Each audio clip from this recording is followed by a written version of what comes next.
Le transport commun, censé être une nécessité aujourd'hui, est devenu, je peux le dire sans aucune appréhension de me tromper, une véritable anarchie. Mauvais stationnement, impolitesse des apprentis vis-à-vis des populations, aucun respect des autorités. On roule comme on veut, le client n'est pas du tout roi dans l'univers des transports en Côte d'Ivoire. Que faut-il faire pour sortir de cette anarchie? Voici la question. Posons donc la problématique sans faux fuyant. Et pour cela, il va falloir ouvrir le débat, parce qu'il y a un véritable problème. Bonsoir.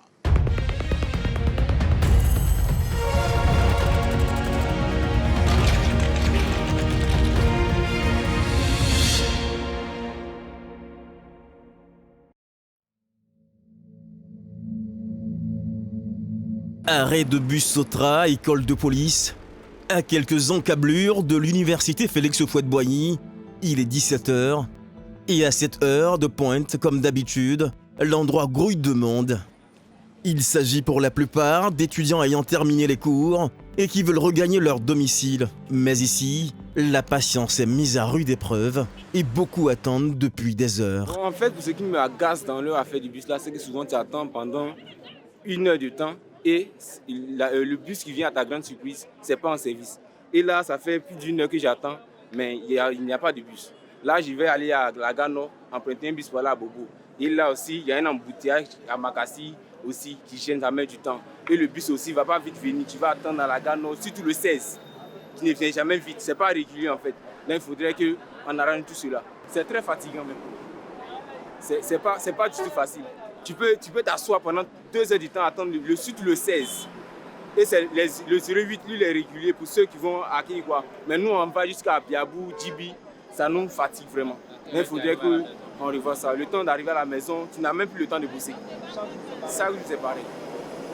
Si la discipline semble de mise et chacun semble connaître sa place à cette heure, quand le bus ronronne et pointe son nez, c'est un autre décor, une autre réalité.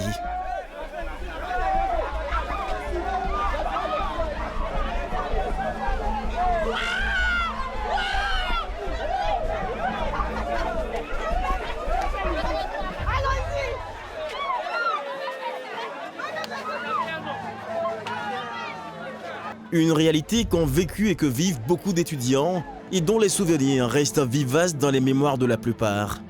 Pour les habitués de ce sprint, c'est un combat gagné d'avance. D'ailleurs, ici on parle de lutte. Et pour les novices, il faudra encore patienter et espérer l'arrivée d'un autre autobus et d'une hypothétique place assise.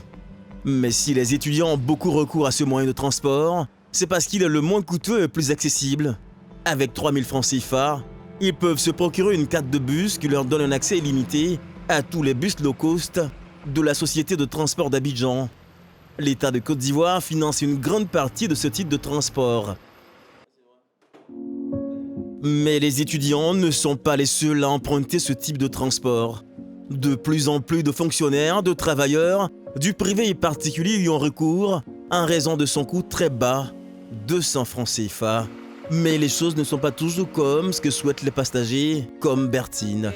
Quand tu es un peu pressé, quand tu viens, tu te dis que tu vas l'avoir dans peut-être 10 minutes ou bien plus, 15 minutes, mais là tu peux te taper 30 à 45 minutes. Et c'est un peu gênant quoi, parce que si tu as une course à faire, que tu es un peu pressé, souvent on est obligé de laisser et puis aller emprunter des WOW pour partir quoi. Aujourd'hui, Bertine a de la chance, à peine 15 minutes d'attente et voilà déjà le bus qui arrive. Comment? Oui, c'est mon premier voyage. Oui, nous on va jusqu'à Coco Vico, donc on va jusqu'à Coco Vico, donc s'il y a quelqu'un d'autre qui monte, s'il y a la monnaie. Je sais que la sauce va pas ça, mais vous pouvez faire une exception. Mais dès la montée, elle se heurte à un hic.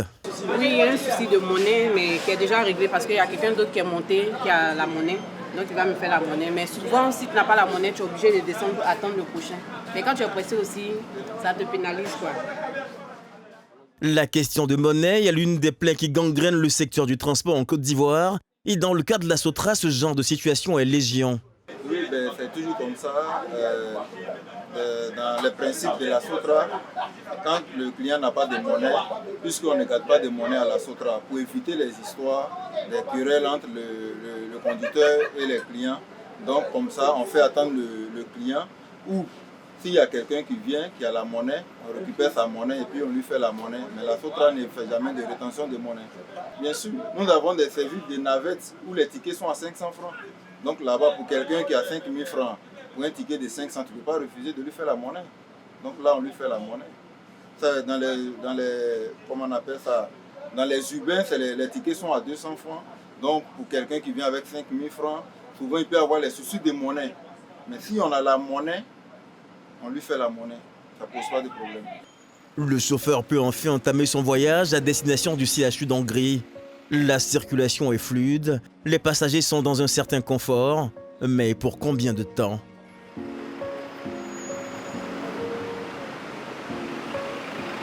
« 10 minutes à peine de route qu'on débouche sur l'une des principales peurs des chauffeurs de bus, les embouteillages. » C'est le quotidien, hein. On voit ça tous les jours, donc on fait avec. Le but c'est d'arriver à destination sain et sauf avec les passagers. Sinon l'embouteillage, tous les jours que Dieu fait, ça existe. Hein. Il y a d'autres qui se plaignent parce qu'ils sont pressés, mais il y a d'autres aussi qui trouvent que la conduite tenue par la Sotra est mieux parce que quel que soit l'embouteillage et quelle que soit l'heure, on arrive à destination avec eux. C'est le plus important. Normalement, c'était prévu pour peut-être 2 heures de temps pour aller et revenir. Mais avec l'embouteillage, c'est pas sûr qu'on puisse revenir ici avec les 2 heures respectives. Donc c'est un peu ça. On peut aller jusqu'à 2 heures à 3 heures de temps dans le bus pour un voyage. Ils veulent peut-être que, soit quand il y a l'embouteillage comme ça, on quitte dedans, faire une mauvaise conduite, chercher la voie partout. Tous les moyens pour pouvoir arriver, comme pour certains qui sont pressés, quoi. C'est pourquoi il y a certains qui disent que bon, on ne conduit pas bien, parce que les chauffeurs de Sotra nous mettent souvent très en retard. Mais est-ce que c'est nous qui mettons les gens en retard avec ce que vous-même vous voyez? C'est pas nous. Nous, on ne fait que respecter au contraire le code de la route pour éviter les dégâts. Aux difficultés créées par les embouteillages, il faut ajouter les différentes voiries en chantier et celles qui sont en réfection à Abidjan. Elles obligent les bus de la Sotra à constamment modifier et allonger leur trajet, ce qui a pour conséquence d'accroître considérablement les temps d'attente dans les arrêts, sans oublier l'inconfort et le surcharge dans les bus. Le transport joue un rôle important dans le développement socio-économique d'un pays. Les économistes sont unanimes. L'investissement dans les infrastructures et moyens de transport est source de croissance. Détenu à 59,63% par l'État ivoirien, 39,8% par Iveco et 0,50% par le district d'Abidjan, la Sotra fut donc créée en 1960 pour faciliter la mobilité des populations sur l'étendue du territoire. La société emploie à ce jour 4100 personnes et transporte autour de 600 000 passagers. Un chiffre très insuffisant rien que pour la capitale économique, le Grand Abidjan qui compte plus de 6 millions d'habitants. Résultat, les retards sont fréquents et les bus bondés. Des alternatives se sont créées pour tenter de soulager le calvaire des populations. Désormais, les Gbaka et les Wororo ont envahi la ville. Mais est-ce que l'objectif de faciliter la mobilité est atteint? Ces moyens de transport sont-ils réellement structurés? Pourquoi prendre les transports en commun reste un parcours du combattant? Pour la majorité des usagers qui continuent de crier « il y a problème ». Nous avons fait une immersion au cœur de ces différents moyens de transport pour comprendre ce qui mine ce secteur et les améliorations qui peuvent être apportées. La nuit tombe progressivement sur la ville d'Abidjan. Il est 19h lorsque nous retrouvons Badolo Moumouni, un tout autre passager au point de stationnement des minicars communément appelés Gbaka au rond-point de la Riviera 2. Après des heures d'attente, sa patience est récompensée. Il a retrouvé une place à bord de ce véhicule de 35 places. Bon, actuellement, nous venons de Atoba, Fodi à la cascade. Donc, on a préféré choisir le Gbaka parce que quand on vient du travail, on est fatigué. Donc, on préfère, quand on est assis, on est soulagé. Donc, c'est ce qui fait que nous, on prend le Gbaka souvent. Bon, le coût, souvent, c'est moins cher là, par rapport au taxi. Là, c'est moins cher. Très souvent, ils conduisent très mal. Ils roulent très vite, ils conduisent mal. Et puis, souvent, à faire des monnaies. Souvent aussi, bon, ils augmentent le coût. C'est ce que nous n'aimons pas. Et puis encore, ce qui est énervant souvent, là où ils disent qu'ils vont vous amener, ils n'arrivent pas parfois là-bas. Épuisé après une dure journée de travail sur un chantier où il exerce en tant qu'ouvrier, il n'a qu'une seule envie, regagner rapidement sa maison. Mais un parcours peu aisé l'attend. Il doit d'abord faire escale ici à Djamé pour emprunter un autre Baka qui devra le conduire à Atekoubé.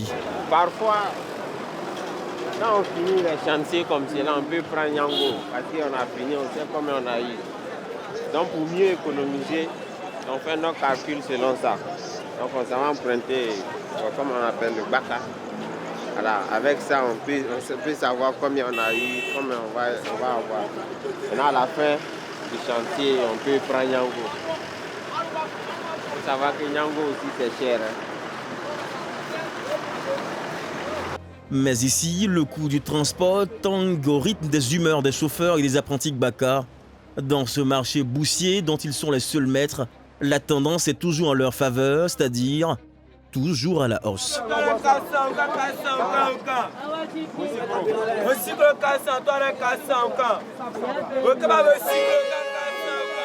On va emprunter. Donc ils ont augmenté à 400, donc en temps c'est 300. Comme il dit souvent ils augmentent, souvent c'est ça. Bon, on va partir.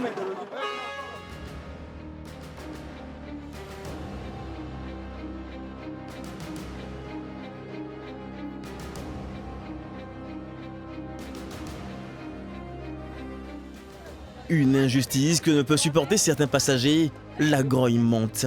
Ce qu'ils reprochent aux transporteurs, là, ils augmentent quand ils veulent. On cherche l'argent à Abidjan ici, petit, on appelle ça comme un bénéfice qu'on gagne dans la journée. Là. On paye tout, on met tout dans le transport. Maintenant, il reproche aussi aux passagers. Quand on dit 400, 500, là, ils sont les premiers à courir pour remplir les bacs. Donc ils vont continuer. Si on dit 400, que tout le monde s'arrête ici jusqu'à minuit, là, je pense qu'ils vont le dire. Il faut changer. Parce qu'on dit 500, vous pouvez voter. Donc c'est pas eux, c'est nous les passagers même. Donc c'est ça. Sans les passagers, vous n'êtes rien. Sans les passagers, vous n'êtes rien. Vous êtes zéro. Ce sont les passagers qui font le transport. Nous, les clients, doivent avoir un syndicat. Nous devons avoir un syndicat. On doit se plaindre aussi. Par exemple, on n'arrange pas. Ils augmentent le transport quand ils veulent. Ce n'est pas normal. Où est l'argent? Le transport de 300 francs à 500 francs.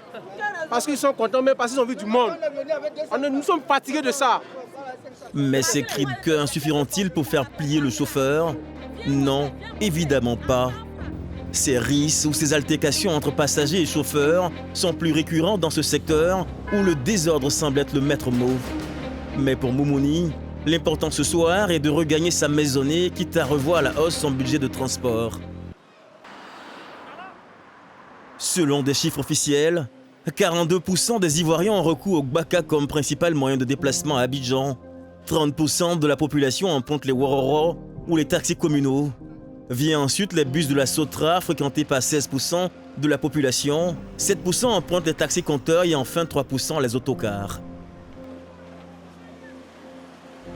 Un autre jour, un autre moyen de transport. Le second moyen de transport le plus utilisé en Côte d'Ivoire, le Wororo. Nous sommes non loin du rond-point de la Riviera 2. Herman, 19 ans, compose en ce moment pour l'examen du baccalauréat. Après cette première journée d'examen important qui doit lui ouvrir les portes du monde universitaire, il a hâte de regagner la maison pour se reposer et entamer la journée du lendemain avec force. Mais il y a un souci. On a fini à 17h, presque 18h comme ça. Voilà, et depuis je suis arrêté là, j'attends un taxi, mais bon, jusque-là, je n'ai pas encore pris de taxi. Je me dis que peut-être il y a un manque de taxi, ou le moyen de transport devient de plus en plus difficile. Donc je pense qu'il est important que l'État essaie de trouver, je sais pas, un moyen d'améliorer un peu le transport au niveau de la Côte d'Ivoire, parce que là, c'est pas à faire. Là, je dois vite rentrer à la maison pour me reposer, bosser un peu, et puis voilà, revenir demain matin pour bosser et pour composer. Mais là, jusque-là, vous voyez, j'attends un taxi et c'est pas que je voulais avoir. Tout ça là, c'est le temps et la fatigue. Donc je veux vite rentrer à la maison pour me reposer ma tête, quoi, tu vois. C'est toujours comme ça, quand tu demandes au taximètre, au Yoman, ils vont te dire non, oui, je vais à Nono, oui, je vais à Nono. Pourtant, il y a 5 gens qui sont tout là. On veut vite rentrer à la maison parce qu'on est fatigué, on veut essayer de se reposer un peu pour revenir un peu vite demain matin. Mais jusque-là, on attend toujours un taxi. Il va falloir encore attendre. Et à chaque taxi qui gare, la bataille est rude. Cette fois-ci, est la bonne, Herman a le sourire.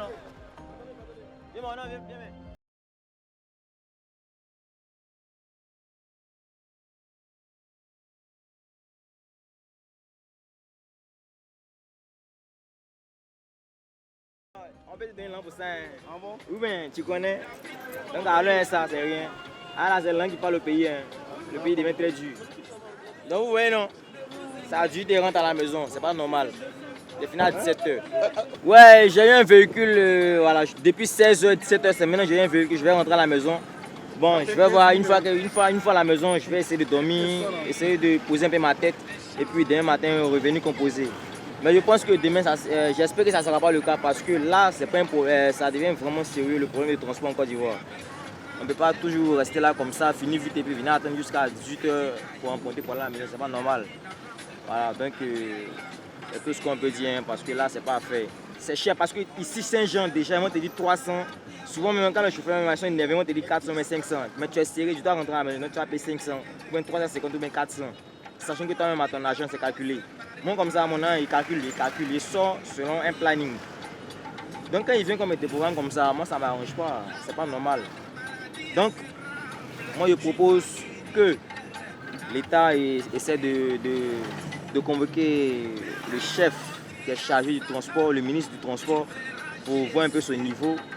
Et puis, ainsi, faire passer un message à tous les chauffeurs pour leur dire que vraiment, le pays devient dur, le pays devient très dur. Donc, au niveau du transport, il n'a qu'à essayer de voir, il n'a qu'à essayer de trouver une solution pour faciliter un peu le moyen de déplacement. Voilà, c'est pas tout le monde qui a l'envie de voiture. Hein. Voilà, c'est pas tout le monde qui a l'envie de voiture. Aura-t-il le temps de réviser, de manger et de se préparer pour le lendemain? Voilà, je suis arrivé,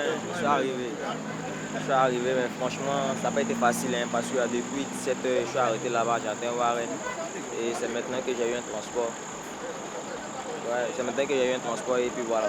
Donc je demande vraiment à l'État de trouver une solution au moyen, un moyen de réhabiliter le transport parce que là, c'est pas facile.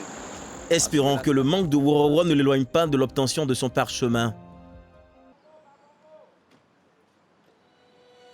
Le lendemain, nous remettons le cap sur la Riviera 2, cette fois dans une autre gare. Ce monsieur est le chef de cette gare. Viens ici. D'accord, tu laisses le travail pour aller là-bas, il y a quoi? Ah, au fait, il était à parler à le monsieur là, c'est ça. Comme c'est un ancien chauffeur là. Voilà. C'est comment ici? Bon, ici, ça va, par la grâce de Dieu, ça va. Voilà, le problème ici, nous on charge, nous sommes les chargeurs. Voilà, ceux-là, c'est nos camarades chauffeurs aussi, mais comme on n'a pas encore position là, on charge, oui d'abord. Bon, le chargement, ça se passe bien? Oui, le chargement, ça se passe bien. Et les clients, c'est comment? Les clients, ils sont satisfaits aussi du chargement. Voilà, parce que nous, on prend ici un billet, 3 monnaies.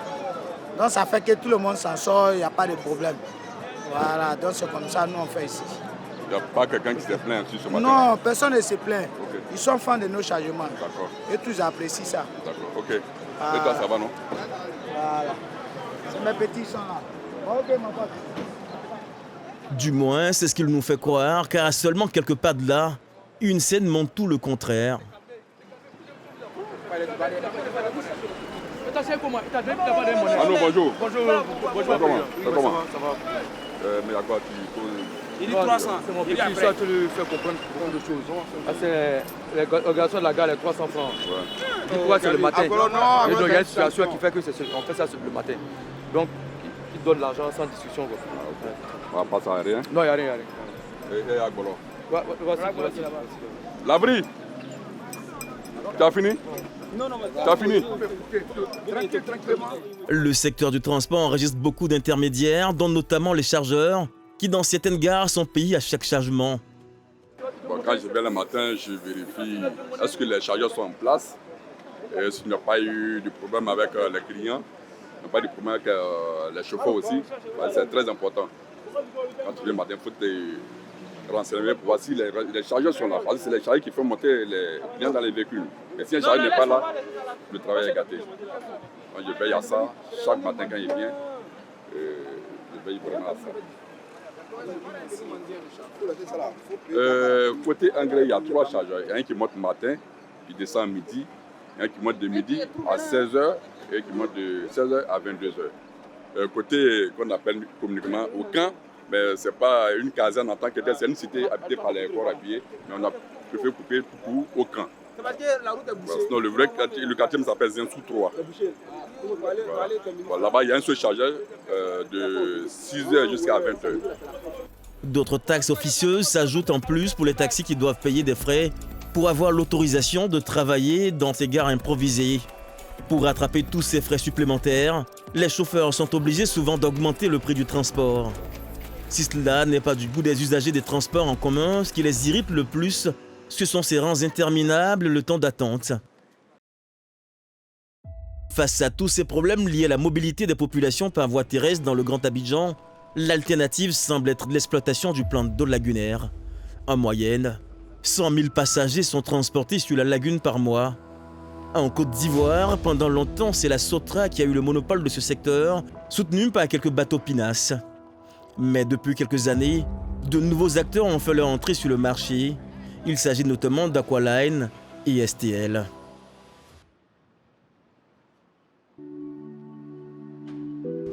Gare STL Treichville, la compagnie dispose de plus de 20 flottes et a pour ambition de la porter à plus de 45 pour faire face à la forte demande.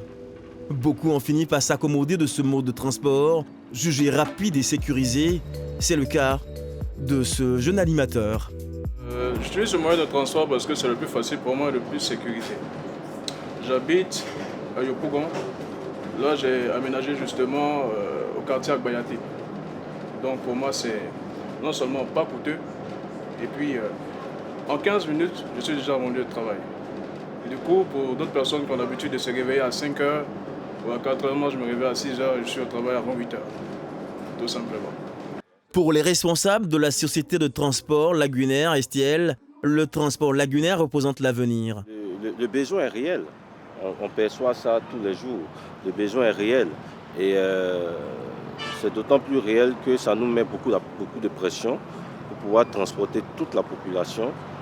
Et la lagune est aujourd'hui une alternative. Abidjan a la chance, ce n'est pas toutes les villes du monde qui ont cette chance. Abidjan a la chance d'être, on va dire, maillé par la lagune sur une grande partie. Et c'est une chance qu'il faut pouvoir exploiter afin de transporter les populations en toute sécurité. Sur la lagune, il n'y a pas d'embouteillage. Sur la lagune, il n'y a quasiment pas d'accident. Et sur la lagune, on va dire, le voyage est agréable. Donc on pense quand même que c'est une solution qu'il va falloir développer et qu'il va falloir, on va dire qu'il va falloir regarder de plus près afin d'apporter tout ce qu'il faut pour pouvoir développer justement le transport lagunaire avec des bateaux qui soient adaptés à notre environnement d'exploitation, bien sûr. En termes de perspective, il faut le dire, l'objet de la convention de concession que nous avons signée avec l'État de Côte d'Ivoire vise l'acquisition de 55 navires, la construction de 10 gares et l'exploitation de 9 lignes lagunaires.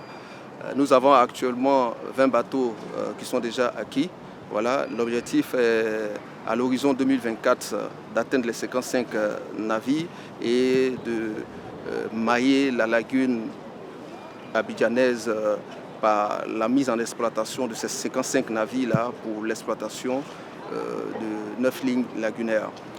Dans la convention, nous sommes tenus de réaliser des lignes urbaines pour les communes de la ville d'Abidjan, mais aussi il existe des lignes interurbaines telles que Jacquesville, qui est une zone que nous allons desservir à l'horizon 2024.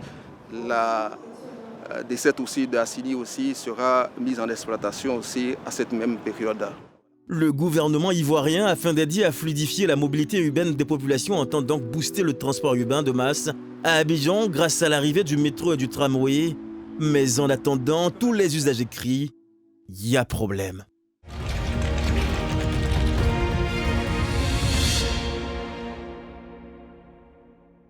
Comment résoudre la problématique de la mobilité urbaine à l'égard, sinon à l'endroit des populations ivoiriennes qui sont éprouvées par cette situation?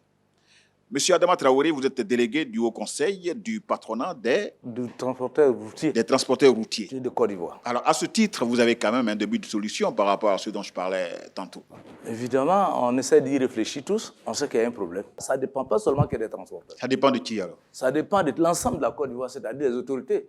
Ils ont l'air pas. Oui, mais vous faites une activité. Vous avez un engagement vis-à-vis de l'État de Côte d'Ivoire pour servir donc ces populations. L'État aussi a un engagement avec vous. Est-ce que vous avez eu des discussions? Où en êtes-vous avec vos différents entretiens avec l'État? Depuis un certain nombre d'années, nous nous rendons compte qu'il y a quand même des changements. Mais comme il y a les travaux au niveau du district d'Abidjan, les voiries sont occupées par les travaux publics. Ça ralentit aussi la fluidité du transport. Sinon, aujourd'hui, nous pouvons affirmer qu'en réalité, les choses sont en train de changer au fil du temps. C'est vrai qu'on est tous pressés. Mais il va falloir qu'on ait un peu de patience. Monsieur Adama, vous avez à côté de vous Monsieur Kouko Freddy Janis. Voilà. Tout à l'heure, dans mes propos, je parlais d'humiliation que subissaient donc les populations. Vous m'aviez paru étonné, n'est-ce pas? Il est donc, lui, là, à côté de vous, en tant qu'usager. Il va vous dire son ressenti. M. Adama en face de vous. M. Adama dit qu'il n'est pas le seul responsable, que l'État de Côte d'Ivoire n'arrive pas à respecter son engagement vis-à-vis des transporteurs et qu'il va falloir que vous soyez patient. D'accord, merci. Je dirais à monsieur le chargé des transporteurs, mon doyen, si je peux me permettre, voilà, nous sommes confrontés vraiment à des problèmes que nous voyons dans tout le district d'Abidjan. Notamment, je peux revenir sur certains problèmes. Je dirais déjà qu'on a le confort des usagers. Quand nous venons vers les transporteurs, le confort vraiment un peu, on ne retrouve pas le confort. Donnez-moi de façon concrète un exemple. Bon, dernièrement, j'ai emprunté un taxi où la porte même du taxi, on ne peut pas vraiment, c'est difficile pour fermer. Souvent, le transporteur peut être en train de rouler et puis le taxi, la porte s'ouvre directement. C'est-à-dire le véhicule n'est pas en bonne et due forme. Il est vétuste. Je veux dire qu'on ne peut pas être à bord d'un véhicule qui ne respecte aucune règle. Le véhicule est dans un état presque comateux, conduit des gens qui ont payé. Je ne sais pas si le chauffeur roule à vive allure, mais la porte s'ouvre toute seule. Est-ce que vous savez que ça existe, ce type de cas? Malheureusement, ça existe. Mais ce n'est pas la faute de l'ensemble des transporteurs. C'est ce qu'il disait tout à l'heure. L'État en est conscient de la situation. Si le ministre des Transports a pris sur lui la décision de renouveler le parc auto pour permettre à la population ivoirienne de vivre mieux dans le milieu du transport, ce n'est pas pour rien. C'est parce que nous sommes tous conscients qu'il y a les véhicules que nous avions, il y a des vétustes dedans. Et ce n'est pas tous les transporteurs qui ont le même problème. Mais le renouvellement du parc auto va se faire comment de façon concrète? Parce que, à ce que je sache, ce que vous faites comme activité, c'est une activité privée. Non, ce n'est pas privé. Oui. C'est public, on peut dire c'est public, le transport. Les véhicules appartiennent à qui? Les véhicules des parcs auto. Oui. L'État octroie ça à des transporteurs, à des gens pour pouvoir exploiter. Les transporteurs travaillent pour qui? Pour eux-mêmes ou bien ils travaillent pour l'État? Mais puisque c'est un crédit, c'est à rembourser, ils travaillent pour eux-mêmes. Donc c'est l'État qui vous octroie donc un crédit, vous travaillez et après vous remboursez à l'État. Tout à fait. OK. Donc quand on parle de renouvellement, c'est l'État qui doit encore renouveler votre parc auto. L'État fait ce qu'il peut, mais il y a des transporteurs, évidemment, qui ont les moyens de pouvoir renouveler les parcs auto, qui sont... Et c'est ce que nous faisons, nous, d'ailleurs. Est-ce que vous êtes convaincus? Nous ne sommes pas convaincus parce que vraiment, comme j'ai dit, il y a le confort, il y a le tarif aussi. Qu'est-ce que vous attendez par confort? Le confort, comme je venais d'expliquer, on se rend compte qu'on monte dans des véhicules où il n'y a aucun confort, c'est-à-dire le véhicule même est défaillant. Mais vous payez combien? Vous savez, le confort, c'est un prix, hein? Vous payez combien? Bon, le prix est statué selon les lignes. Donc, quand nous arrivons dans un endroit où tu dois aller peut-être, je dis, de la 2 jusqu'à peut-être à Nounou ou après à Nounou, le tarif est fixé à 200 et autres. Donc, tu ne peux pas payer 200 francs pour être dans un confort où c'est néfaste, où le transport, même quand tu empruntes le véhicule, tu te rends compte que... Avec 200, vous êtes combien dans le véhicule? Vous êtes combien? Nous sommes, je pourrais dire 4 personnes, chacun va payer 200. Ça dépend aussi. ça dépend des différentes lignes et des différents véhicules que nous empruntons. On a ça aussi. Le transport, tout varie selon les... Il y a quel autre problème? Il y a tellement de problèmes dont je pourrais citer aussi. Donnez-moi 3. Voilà, comme je suis en train de dire, il y a le tarif et puis il y a des conducteurs eux-mêmes qui ne sont pas abordables. C'est-à-dire... Le tarif est élevé. Hein? Oui, le tarif est élevé. M. Adama, le tarif est élevé. Moi, je vais vous rappeler quelque chose, M. Adama. Hein? Vous savez, vous avez fait une interview le 13/4/2022. Ouais. Vous avez fait cette interview à Actu Route. Et vous avez dit, je cite, « Il n'y a aucune raison d'augmenter les tarifs, car les prix du carburant ont chuté dans les années précédentes sans que les transporteurs ne fassent chuter de 5 francs sur leurs tarifs. Augmenter maintenant serait saboter tous les efforts de l'État pour maintenir une stabilité des coûts du carburant. » Fin de citation. C'est vous qui l'avez dit. C'est moi qui l'avais dit. Vrai? Oui. OK. Alors, moi, ce que je veux savoir, comment justifiez-vous alors la hausse des tarifs de transport qui inquiète la population? Ben, écoutez, quand on ne parle de la hausse du transport, en réalité, moi, pratiquement, je n'ai pas les preuves de cela. Hein. J'ai mis des équipes sur les différentes gares de la commune de Cocody pour vérifier les tarifications. Il vient de dire que... Mais il est juste à côté. Mais c'est un usager. Ou bien vous voulez dire qu'il ment? Non, je ne dis pas qu'il ment. Peut-être que lui, il a trouvé un chauffeur mal placé. Ou bien un chauffeur... Mais le chauffeur mal placé, M. Adama, il fait partie de votre corporation. Dans toutes les corporations, il y a des brebis galées. Alors, donc, s'il a tombé sur un brebis galé, il peut me dire que le transport a augmenté. Sinon, dans la commune de Cocody, à ma connaissance, j'étais ensemble avec le ministère des Transports et le Haut Conseil de la gare du Zoo. Et c'est là-bas que j'ai donné l'ordre à toutes les gares. Donc, vous voulez nous dire aujourd'hui, M. Adama, que vos dires sont maintenus. Il n'y a eu... Il n'y a pas eu d'augmentation à ce qu'il Il n'y a pas eu d'augmentation. En tout cas, dans la commune de Cocody, moi, j'ai demandé aux gens. Oui, non, M. Adama, on ne peut pas parler de commune de Cocody, on en parle de la Côte d'Ivoire. Non, je vais dire quoi. Cocody est un échantillon. Bobo, je vais dire, je prends un exemple, je dis à Bobo, les clients fixent la tarification. C'est-à-dire quoi? Quand vous venez d'Abobo à 10h, vous quittez Abobo pour venir sur Adjamé, c'est le client qui donne sa tarification. Il dit, moi, j'ai 100 francs, puisqu'il n'y a pas de clients, et il monte.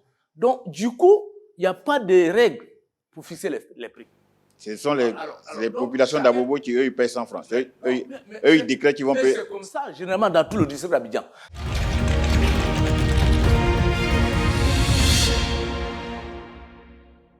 Monsieur Adama, je voudrais vous présenter donc Madame Magnatier Bamba. Elle est DG donc d'Afrique Transport. Elle est initiatrice du Forum international et Salon africain des transports.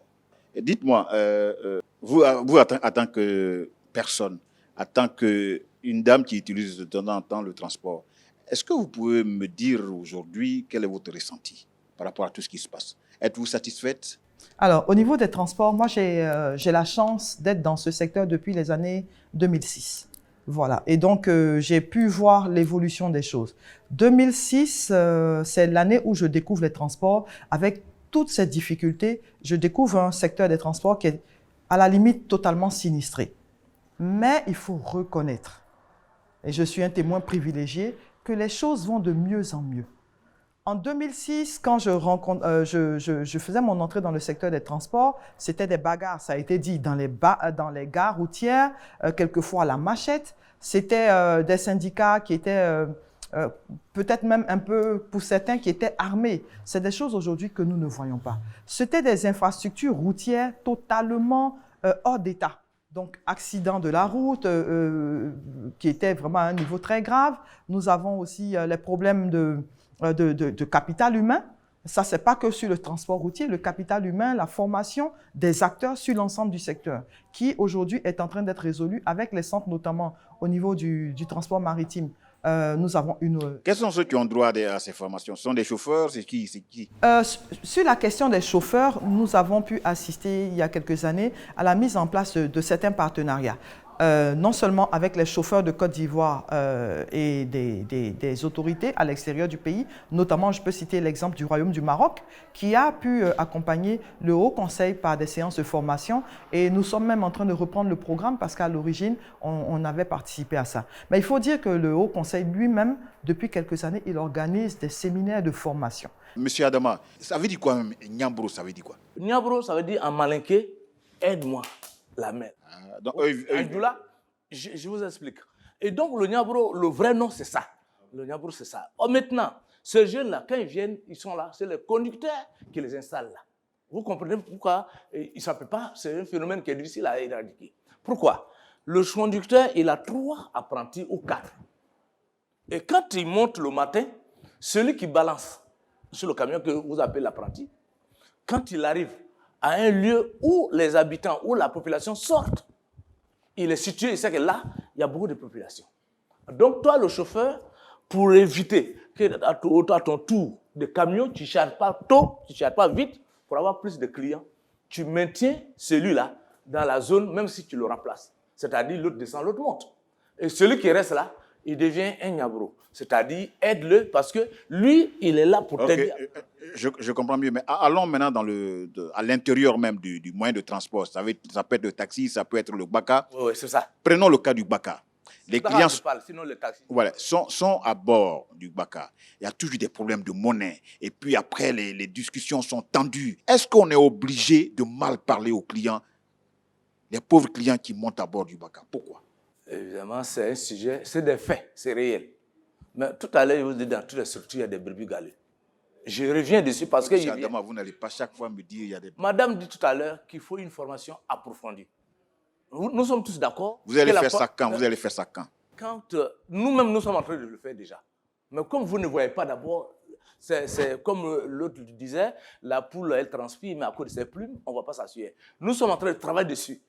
Nous travaillons dessus, mais comme Monsieur Adama, les gens ne voient pas. Pour l'instant... Non, je n'ai pas bien compris là. Vous dites quoi? La poule fait quoi? J'ai dit, la poule, elle transpire aussi. À cause de ses plumes, on ne va pas s'assurer. Je le répète parce que nous travaillons. C'est vous qui êtes, vous les transporteurs, vous êtes la poule alors? Oui, nous sommes comme des poules parce que les gens ne voient pas nos sujets. Mais évidemment, vous allez découvrir après.